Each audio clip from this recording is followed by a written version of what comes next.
तो आज की क्लास में हम प्रश्नावली 4.1 का दूसरा प्रश्न है, उसमें जो 4 प्रश्न दिए गए हैं उनको कंप्लीट करेंगे।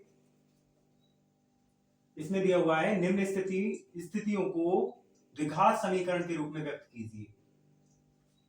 हमें क्या करना है, इनको पहले द्विघात समीकरण के रूप में व्यक्त करना है और फिर इसको क्या करना है, सॉल्व करना है। तो इसमें 4 प्रश्न दिए गए हैं।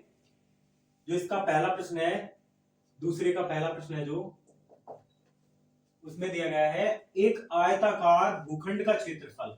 हमें एक आयताकार भूखंड का क्या दिया हुआ है, क्षेत्रफल दिया हुआ है। ठीक है, एक आयताकार भूखंड का क्षेत्रफल है जो 528 वर्ग मीटर है। क्षेत्र की लंबाई चौड़ाई के दुगने से, मतलब जो क्षेत्र की जो लंबाई है, आयताकार जो क्षेत्र है उसकी जो लंबाई है वो चौड़ाई के दुगने से 1 मीटर अधिक है। हमें भूखंड की लंबाई और चौड़ाई ज्ञात करनी है। क्या ज्ञात करनी है? लंबाई और चौड़ाई। ठीक है, तो हमको क्षेत्रफल दिया हुआ है, हमें क्या करनी है, लंबाई और चौड़ाई ज्ञात करनी है। अब इसमें दिया गया है कि क्षेत्र की जो लंबाई है जो चौड़ाई के दुगने से एक अधिक है। हमें चौड़ाई की पता नहीं है, तो हम क्या करेंगे, चौड़ाई को क्या मान लेंगे, x मान लेंगे। तब क्या हो जाएगी, लंबाई उसके दुगने से एक अधिक हो जाएगी, क्योंकि इसमें कहा गया है कि जो क्षेत्र है, आयताकार जो क्षेत्र है उसकी जो लंबाई है, कौन, लंबाई किससे, चौड़ाई के दुगने से। अब हमें चौड़ाई के बारे में कुछ नहीं पता, तो हम क्या कर लेंगे, चौड़ाई को x मान लेंगे।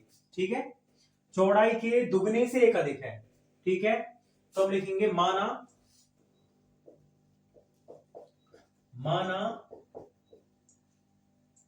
आयताकार भूखंड की चौड़ाई को क्या मान लिया, x मान लिया। अब जो लंबाई है वो चौड़ाई के कितने से, दुगने से एक अधिक है।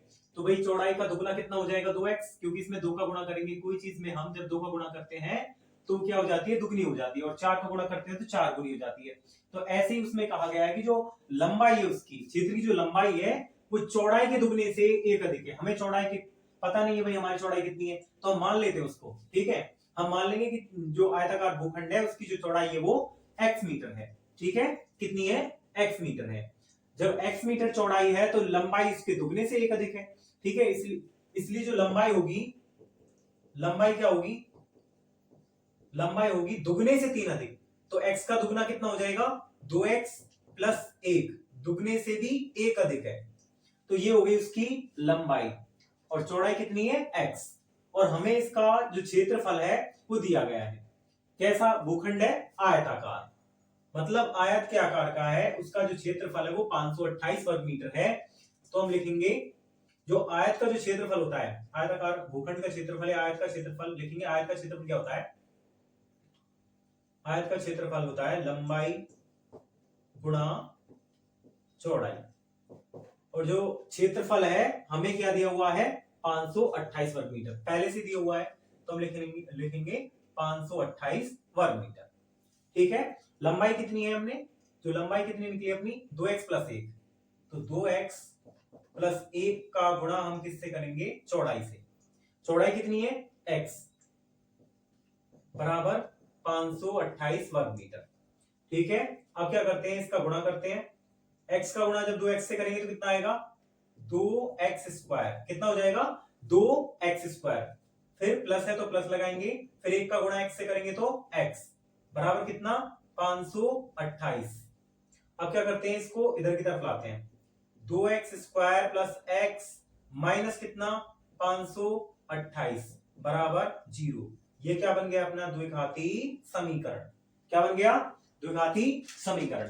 अब क्या करते हैं, अब इसको हम 2 विधियों से सॉल्व कर सकते हैं। एक तो है गुणनखंड विधि और एक है द्विघाती सूत्र, जिसे हम श्री धनाचार्य सूत्र भी कहते हैं। तो हम क्या करते हैं, इसको जो द्विघाती सूत्र है उससे करते हैं। तो उसमें क्या करते हैं, सबसे पहले विविक्त कर निकालते हैं। क्या निकालते हैं, विविक्त कर। तो विविक्त कर निकालने के लिए हम कौन सा सूत्र लगाते हैं, बी स्क्वायर माइनस 4ac से। बी स्क्वायर माइनस 4ac से, इससे हमें पता चलेगा कि जो मूलों की जो प्रकृति है वो कैसी होगी, जिसके मान आएंगे वो कैसे होंगे। ठीक है, B square minus 4ac। B का मान इसमें क्या है, देखो जो एक्स स्क्वायर का गुणांक होता है वो ए का मान होता है, और एक्स का गुणांक होता है वो बी का मान होता है, और जो अचर पद दिया होता है वो सी का मान होता है। ठीक है, तो हम देखते हैं बी स्क्वायर माइनस 4ac से तुलना करते हैं। बी का मान है इसमें 1, क्योंकि इसका गुणांक कुछ नहीं दिया गया है तो क्या होता है, 1 होता है। ठीक है, अगर यहाँ प्लस का साइन है, प्लस का चिन्ह दिया हुआ है तो प्लस का 1 होगा, और यहाँ माइनस दिया हुआ है तो यहाँ माइनस का 1 होगा। अब यहाँ पे प्लस का चिन्ह है तो प्लस 1 हो जाएगा। ठीक है, तो बी का स्क्वायर मतलब 1 का स्क्वायर माइनस 4 गुणा ए का मान कितना है इसमें 2, गुणा सी का मान कितना है माइनस 528, माइनस 528।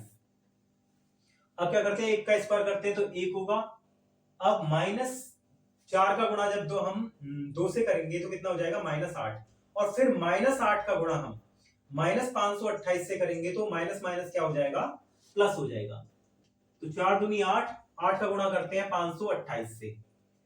ठीक है, तो 8 गुणा 8 64 होता है, 64 का कितना होता है 4, 64 का 4, हासिल कितनी लगेगी 6, और 8 गुणा 2 करते हैं तो 8 दूनी 16, 16 और 6 कितने होता है 22, 22 का 2 का हासिल 2, और 8 5 40, 40 और 2 42।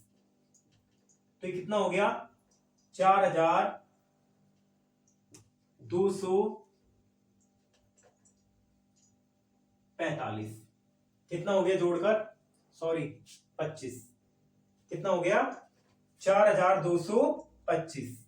अभी जो 4225 है किसका वर्गमूल है, हमें इसे निकालते हैं किससे, गुणनखंड विधि से देखते हैं इसको, किसका वर्गमूल है 4225। 4225 को देखते हैं, इसमें 2 का भाग जाएगा नहीं, 3 का देखते हैं, 5 और 7 और 5, देखो 4 और 2 6, 6 और 2 8, 8 और 5 13, नहीं जाएगा। 5 का भाग देंगे इसमें, 5 8 40, बचा 2 22 हो गए, 5 का 20, बचे 2 5 25, फिर 5 का जाएगा, 5 1 5, बचे कितने 3 34 हो जाएगा, 5 3 30, बचेगा 4 45, 5 नाम 45। अब जो 169 है वो किसका वर्गमूल होता है 13 का, तो 13 इंटू 13, और 13 गुणा 5 करते हैं तो 13 पंजे 65। तो इसका जो वर्गमूल आएगा वो क्या आएगा, किसका होगा ये वर्गमूल 65 का।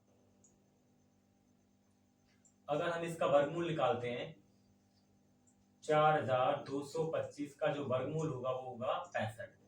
ठीक है, अब हम इसको द्विघाती सूत्र से लिखते हैं।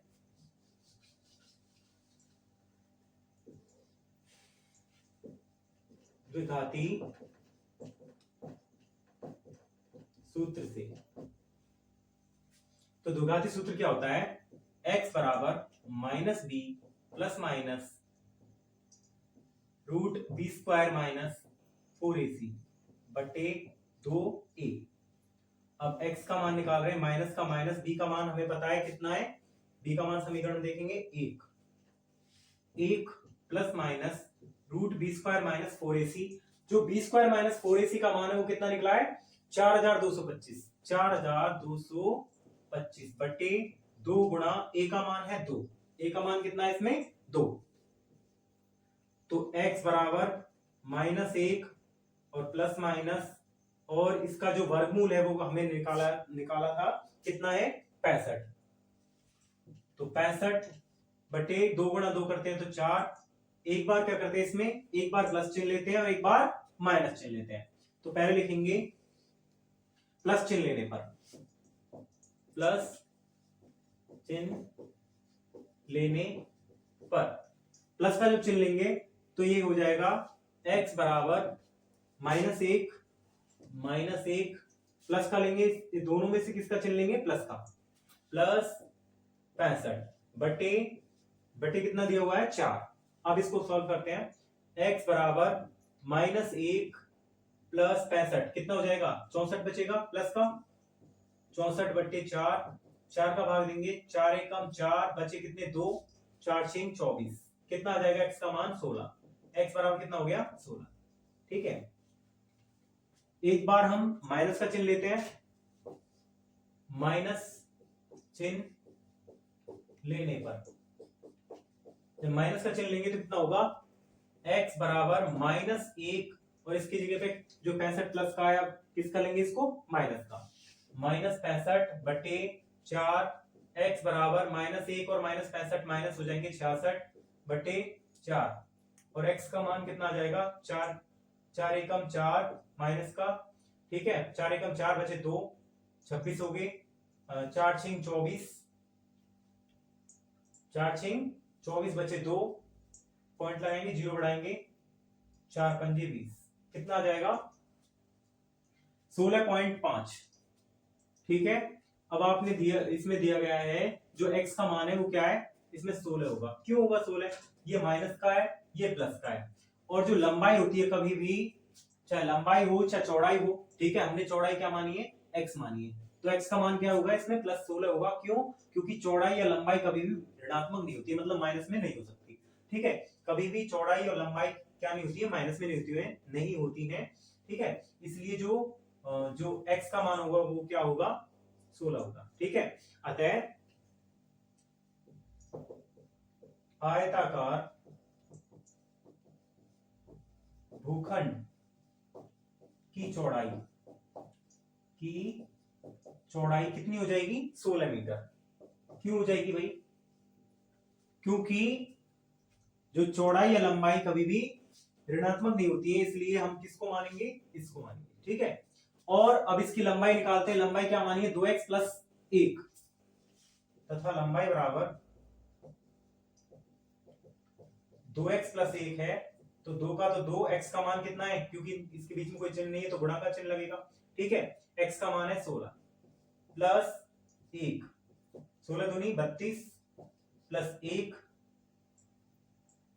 बराबर कितना हो जाएगा, 33 मीटर हो जाएगी, जो लंबाई है वो कितनी हो जाएगी, 33 मीटर, ठीक है। हमें इसमें इनको ही निकालना है, लंबाई और चौड़ाई, तो इसकी जो चौड़ाई होगी वो 16 मीटर होगी और लंबाई होगी वो 33 मीटर होगी, क्यों, क्योंकि दुगने से एक अधिक है, अब 16 को दुगना करेंगे कितना आ जाएगा, 16 दूनी 32, 32 से भी एक अधिक 33, तो लंबाई होगी 33 मीटर और चौड़ाई होगी वो 16 मीटर होगी। अगर हम इनका क्षेत्रफल निकालते हैं लंबाई और चौड़ाई का, ठीक है, इनसे, तो आयत का क्षेत्रफल कितना हो जाएगा, 528, ठीक है, गुणा करके देख लें, 16 का गुणा जब हम 33 से करेंगे तो कितना आ जाएगा, 528, ठीक है। तो इसमें लंबाई और चौड़ाई हमने ज्ञात कर ली है, तो इसका दूसरा प्रश्न देखेंगे। अब इसका जो दूसरा प्रश्न है, दूसरा प्रश्न दिया हुआ है, दो क्रमागत धनात्मक पूर्णांकों का गुणनफल 306 है, हमें पूर्णांकों को ज्ञात करना है। इसमें क्या दिया हुआ है, दो क्रमागत, कैसे पूर्णांक हैं, क्रमागत धनात्मक पूर्णांक, क्रमागत है, ठीक है, क्रम से है, और वो कैसे है, धनात्मक, कैसे पूर्णांक है, धनात्मक, उनका गुणनफल 306 है, कितना है, 306, हमें पूर्णांक ज्ञात करने हैं कि वो पूर्णांक क्या होंगे, वो दोनों पूर्णांक क्या होंगे। तो मान लेते हैं जो पहला पूर्णांक है वो x है, माना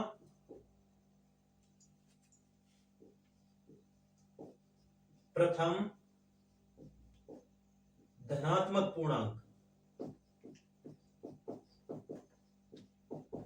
कितना है, x है, क्योंकि प्रश्न में कहा गया है कि दोनों कैसे पूर्णांक है, धनात्मक है, ठीक है, दो क्रमागत धनात्मक पूर्णांक, ठीक है, जब पहला पूर्णांक जब x होगा तो दूसरा पूर्णांक कितना होगा, x + 1, क्योंकि जो पूर्णांक है वो कैसे हैं, क्रमागत है, अगर कोई 5 है तो दूसरा कितना होगा, 6, एक अधिक होगा, क्रम से है, ठीक है। तो इसमें हमने जब जो पहला धनात्मक पूर्णांक है वो x माना है, तो दूसरा कितना होगा, x + 1, उससे एक अधिक होगा, जैसे कि 5 के बाद में कितना आता है, 6, तो ऐसे ही x के बाद में कितना आएगा, x + 1, फिर उसके बाद में x + 2, फिर x + 3, तो ऐसे करके जो पहला पूर्णांक है वो हमने माना है x, तो इसलिए जो दूसरा पूर्णांक होगा वो कितना होगा, x + 1, इसलिए दूसरा पूर्णांक, दूसरा धनात्मक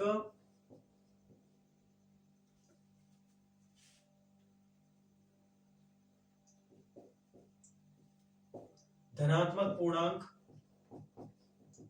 कितना होगा, x + 1 होगा, ठीक है, क्योंकि जब पहला x है तो दूसरा कितना होगा x प्लस 1। तो क्रमागत है, दो पूर्णांक है, क्रमागत धनात्मक भी है, और फिर क्या दिया हुआ है, उनका गुणनफल। गुणनफल कितना है, 306। तो प्रश्नानुसार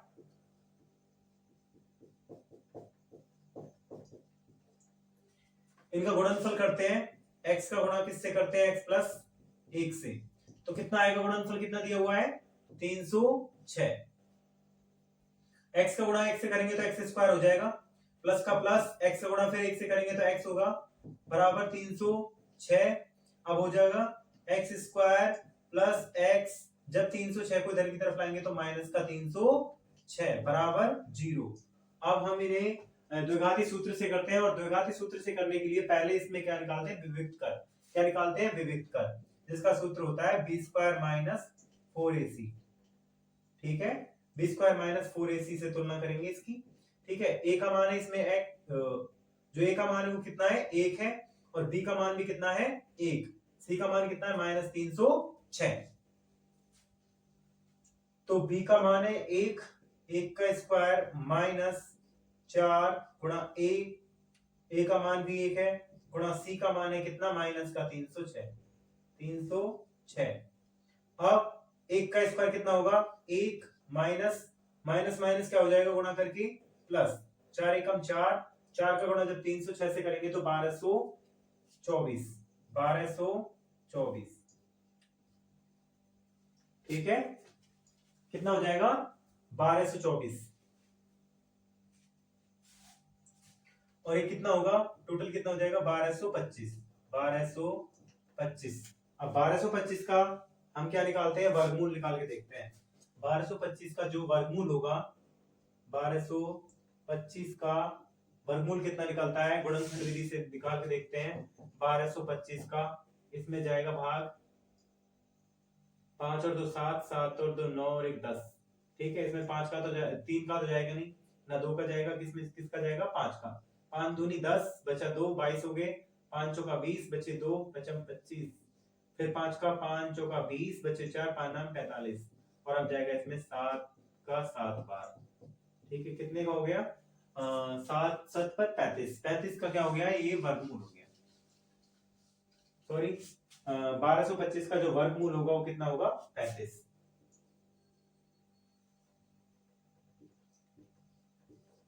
बारह सौ पच्चीस का वर्गमूल कितना निकला, 35।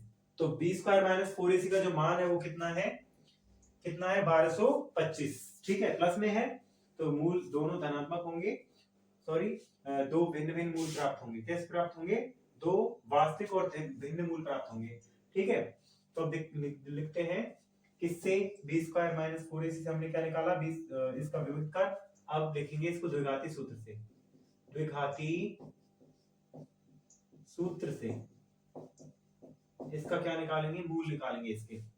ठीक है, तो द्विघाती सूत्र है x बराबर minus b plus minus b square minus 4ac बटे 2a। ठीक है, x बराबर माइनस का माइनस, b का मान कितना है, b का मान है, यहां पे देखते हैं, b का मान है प्लस का 1 plus minus b square minus 4ac का मान कितना है, 1225 बटे 2 गुणा 1, a का मान कितना है इसमें, 1 है। ठीक है, x स्क्वायर का गुणांक जो, तो x बराबर माइनस 1 प्लस माइनस 1225 का जो हमने वर्गमूल निकाला था कितना था, 35। कितना था, 35 बटे 2 एकम 2। अब एक बार हम लेंगे प्लस चिन्ह, फिर लेंगे माइनस चिन्ह। देखेंगे प्लस चिन्ह लेने पर, प्लस चिन्ह लेने पर, प्लस चिन्ह लेंगे तो क्या होगा, x बराबर माइनस 1 प्लस 35 बट्टे 2, तो कितना हो जाएगा, ये हो जाएगा प्लस का 35 माइनस का 1, तो प्लस का कितना बचा, 34 बट्टे 2, तो काट के कितना आया, x का मान आ गया 17। अब देखते हैं, अब एक बार माइनस का चिन्ह लेते हैं। माइनस चिन्ह लेने पर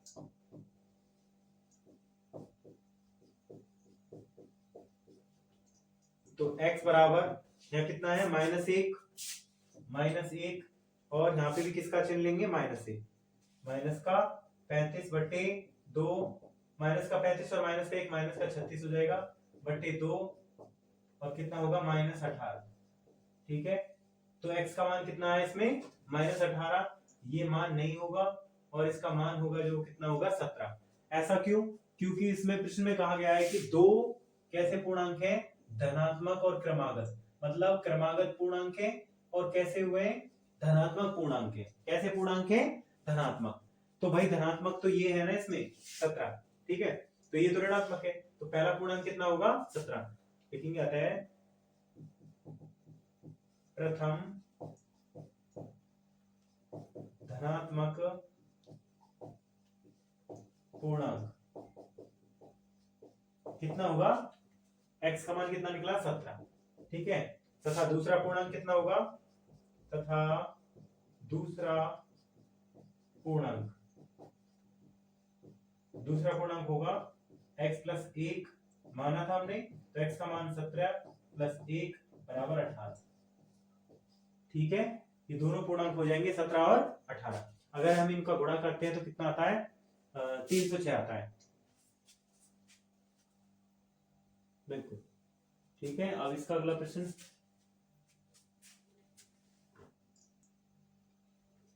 इसका तीसरा प्रश्न देखते हैं। तीसरा प्रश्न है रोहन की मां उससे 26 वर्ष बड़ी है।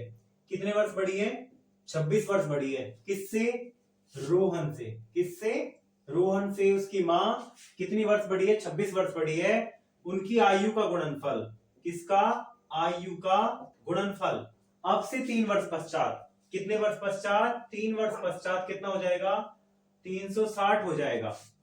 अब से 3 वर्ष पश्चात हमें रोहन की वर्तमान आयु ज्ञात करनी है। क्या करनी है वर्तमान आयु किसकी रोहन की। किसकी रोहन की तो इसमें कहा गया है कि रोहन की मां उससे 26 वर्ष बड़ी है। किससे रोहन से ठीक है और उनकी आयु का गुणनफल कब अब से 3 वर्ष पश्चात। कब का गुणनफल 3 वर्ष पश्चात का गुणनफल है वो कितना हो जाएगा 360 हो जाएगा। हमें रोहन की वर्तमान आयु ज्ञात करनी तो मान लेते हैं रोहन की जो वर्तमान आयु है x वर्ष है। माना रोहन की वर्तमान आयु कितनी x वर्ष है। कितनी वर्ष है x वर्ष है। जब रोहन x वर्ष का है तो रोहन की मां कितने वर्ष बड़ी होगी उससे 26 वर्ष। तो मां की आयु कितनी होगी वर्तमान आयु होगी तो मां की वर्तमान आयु x प्लस 26। क्यों भाई क्योंकि उससे 26 वर्ष कितनी वर्ष बड़ी है 26 वर्ष बड़ी है। इसमें प्रश्न में कहा भी गया है कि रोहन की मां उससे 26 वर्ष बड़ी है। जब रोहन x वर्ष का होगा तो मां कितनी होगी x प्लस 26। अगर रोहन 10 साल का होगा तो मां होगी 36 की क्योंकि उससे 26 वर्ष बड़ी है। ठीक है अब उनकी आयु का गुणनफल कब अब से 3 वर्ष पश्चात। अब से मतलब वर्तमान से 3 वर्ष पश्चात की बात चल रही है। ठीक है कि भाई अब से 3 वर्ष पश्चात उनकी आयु का गुणनफल कितना हो जाएगा 360 हो जाएगा। गुणनफल दिया हुआ है तो प्रश्नानुसार लिखेंगे प्रश्नानुसार। अब देखो ये रोहन और ये रोहन की मां। ठीक है रोहन की आयु वो कितनी है x वर्ष मानी है और रोहन की जो मां की आयु वो कितनी वर्ष बनी मानी है x प्लस 26। अब से 3 वर्ष पश्चात तो अब 3 वर्ष पश्चात की बात कर रहा है तो 3 वर्ष जोड़ेंगे। अगर पूर्व की बात करता तो घटाते। तो हम क्या करेंगे 3 वर्ष जोड़ेंगे दोनों तरफ। ठीक है इसमें भी 3 वर्ष आगे जाओ और इसमें भी 3 वर्ष आगे जाओ। ठीक है अब से 3 वर्ष पश्चात उनकी आयु का गुणनफल। ठीक है तो इसमें क्या करते हैं हम ये 3 वर्ष पश्चात की आयु होगी किसकी रोहन की और जो रोहन की मां की जो आयु होगी 3 वर्ष पश्चात कितनी हो जाएगी x प्लस 26 और 3 29। अब क्या करेंगे हम इनका गुणा कर लेंगे दोनों का x प्लस 3 और x प्लस 29 का।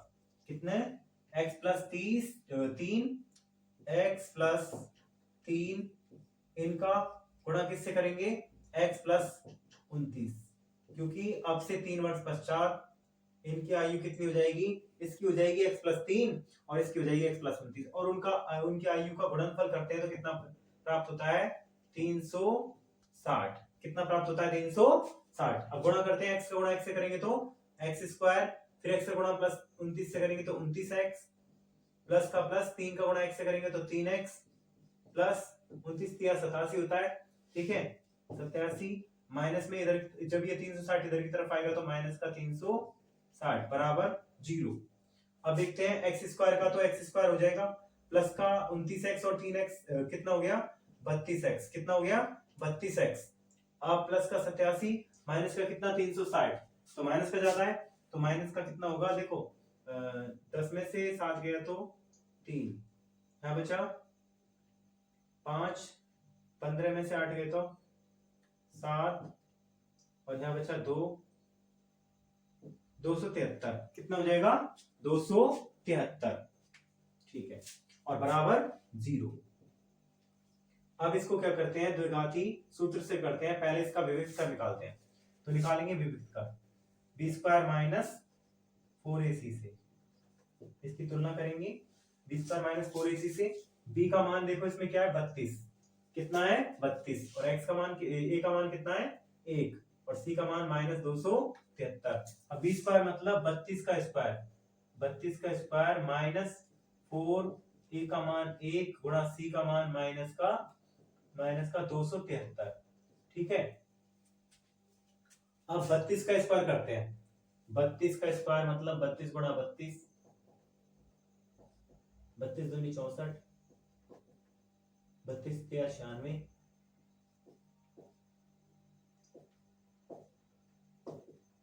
1024। कितना होगा 1024 माइनस 273 गुणा 4 करते हैं, माइनस माइनस क्या हो जाएगा यहाँ प्लस हो जाएगा। ठीक है 2 माइनस का साइन है। ठीक है 4 का गुणा करते हैं 273 से, 4 तिया 12, 12 का 2 का हासिल लगी 1, 7 चौक 28 और 1 28 और 1 29 हासिल 2, 4 दूनी 8 और 2 10। कितना होगा प्लस का 1092। ठीक है तो इनको जोड़ते हैं दोनों को, 2 और 4 6, 9 और 2 11 का 1 का हासिल लगी 1 और 1 और 1 2, 2116। इसका क्या निकाल लेते हैं वर्गमूल निकाल लेते हैं, वर्गमूल कितना हो गया। ठीक है 2116 का वर्गमूल,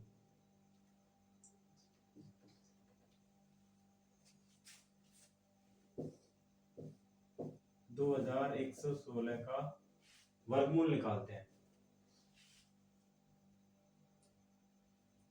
तो इसमें 2 का भाग जाएगा, 2 1 कम 2 0, 2 5 10, 2 8 16। फिर इसमें 2 का जाएगा, 2 5 10, 2 दूनी 4, 2 9 18। फिर इसमें 2 का नहीं जाएगा, 3 का भी नहीं जाएगा, अब 5 का भी नहीं जाएगा, 7 का देखते हैं, 7 5 35 7 6 42 7 7 49, बचा 3 नहीं जाएगा, 8 9 10 11 11 चौका 44,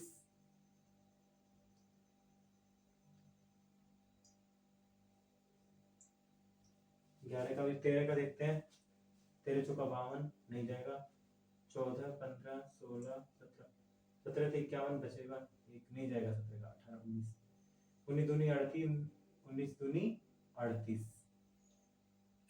40 2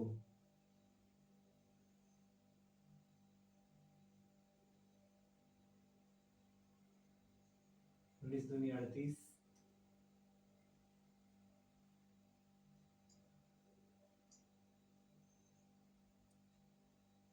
19 का भी नहीं जाएगा, 20 21 22 23, 23 दूनी 46 बचेगा कितना 6, 23 का भाग जाएगा इसमें, 23 से कम 23, 23 दूनी 46, कितना बचा 6 बचा, 69 हो गए, 23 के 69 23 बार, तो कितना हो गया 23 दूनी 46, 23 दूनी 46। किसका वर्गमूल है?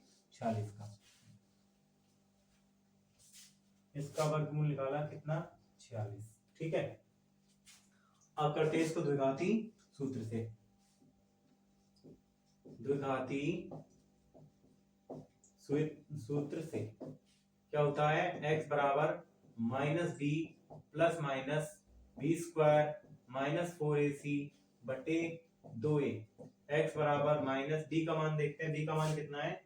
प्लस का 32 minus plus minus b square minus 4ac, मतलब कितना? बी स्क्वायर माइनस 4ac का मान है कितना है? 2116।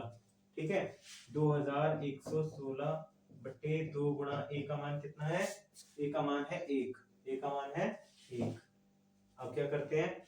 x बराबर माइनस 32 प्लस माइनस 2116 का वर्गमूल कितना होता है? 46। कितना होता है? 46 बटे 2 एकम 2। अब क्या करते हैं? पहले प्लस चिन्ह लेते हैं, फिर माइनस चिन्ह लेते हैं। तो पहले क्या करेंगे? लिखेंगे इसमें प्लस चिन्ह लेने पर, प्लस चिन्ह लेने पर जब प्लस का चिन्ह लेंगे तो x का मान कितना होगा? x बराबर माइनस 32 प्लस क्या लेंगे इसमें से? प्लस 46 बटे 2। तो x का मान कितना हो जाएगा? 6 माइनस 2 4 और 1 बटे 2 कितना जाएगा? x का मान 7 आ गया। x का मान कितना आ गया? 7। अब देखते हैं माइनस चिन्ह लगाकर, माइनस चिन्ह लेने पर, माइनस चिन्ह लेने पर तो माइनस का चिन्ह लेंगे तो ये कितना हो जाएगा? माइनस 32 x बराबर माइनस 32 और माइनस 46 बटे 2। तो x का मान कितना हो जाएगा? 8 7 माइनस का 39 दूनी 78 माइनस का 39, और इसमें क्या दिया हुआ है? और आपको पता है कि कभी भी जो आयु होती है या फिर किसी की उम्र होती है वो माइनस में नहीं जाती। ठीक है, तो x का मान कितना आ गया? 7। तो रोहन की जो वर्तमान आयु है देखेंगे, अतः रोहन की वर्तमान आयु कितनी होगी? 7 वर्ष। अब इसमें जो शर्त दी गई है वो क्लियर है या नहीं है देखते हैं। इसमें कहा है कि भाई जो रोहन की माँ है उससे 26 वर्ष बड़ी है। तो रोहन की माँ पता कितना साल की होगी? जब लड़का कितने का है? 7 वर्ष का है, तो भाई 26 वर्ष बड़ी है। तो कितना हो जाएगा? 26 और 7, 7 प्लस 26 कितना हो जाता है? 33। कितना वर्ष? 33 वर्ष। ठीक है, ठीक है। अगर हम 7 और क्या करते हैं, अब से 3 वर्ष बाद देखते हैं। अब से 3 वर्ष बाद तो जो अब वर्तमान में रोहन कितने साल का है? 7 वर्ष का। अगर उसको 3 वर्ष और 3 वर्ष आगे बढ़ाया जाए तो 10 साल का हो जाएगा। ठीक है, और जो माँ है उसकी जो अब तो वर्तमान में उनकी 33 वर्ष होगी उम्र, और 3 वर्ष 36 हो जाएगा। ठीक है, कितना हो जाएगा? 36। तो 36 गुणा अगर हम उनकी आयु को गुणनफल करते हैं उसके बाद में, तो कितना होगा? गुणनफल हमेशा कितना होगा? 360 होगा। ठीक है, देखो अब जो वर्तमान में रोहन है, रोहन की वर्तमान आयु है x वर्ष मानिए तो 7 वर्ष हो गई। तो अगर अब से इसको 3 वर्ष बाद ले जाते हैं तो 10 वर्ष हो जाता है। कितना वर्ष हो जाता है? 10 वर्ष का हो जाता है। ठीक है, तो माँ तो इसकी 26 वर्ष पहले से बड़ी है भाई। ठीक है, तो माँ जब रोहन 7 वर्ष का है, अब फिलहाल में कितने वर्ष का है? 7 वर्ष का। ठीक है, और माँ कितने वर्ष की है? इससे 26 वर्ष बड़ी है। तो 7 प्लस 26 कितना हो जाता है? 33 वर्ष। तो माँ कितने वर्ष की है? 33 वर्ष वर्तमान में। लेकिन 3 वर्ष बाद की बात हो रही है, तो 3 वर्ष बाद लड़का हो जाएगा जो रोहन है वो 10 साल का हो जाएगा, और जो माँ है वो 36 साल की हो जाएगी, क्योंकि वर्तमान में 33 साल की है। ठीक है, ठीक है। अब अगर हम 36 गुणा 3 करते हैं तो उनकी आयु को गुणनफल करते हैं तो कितना होता है? 360 ही प्राप्त होता है। कितना प्राप्त होता है? 360। ठीक है, तो आज की वीडियो में बस इतना ही। इसका जो चौथा प्रश्न रह गया है उसको हम कल कंप्लीट करेंगे।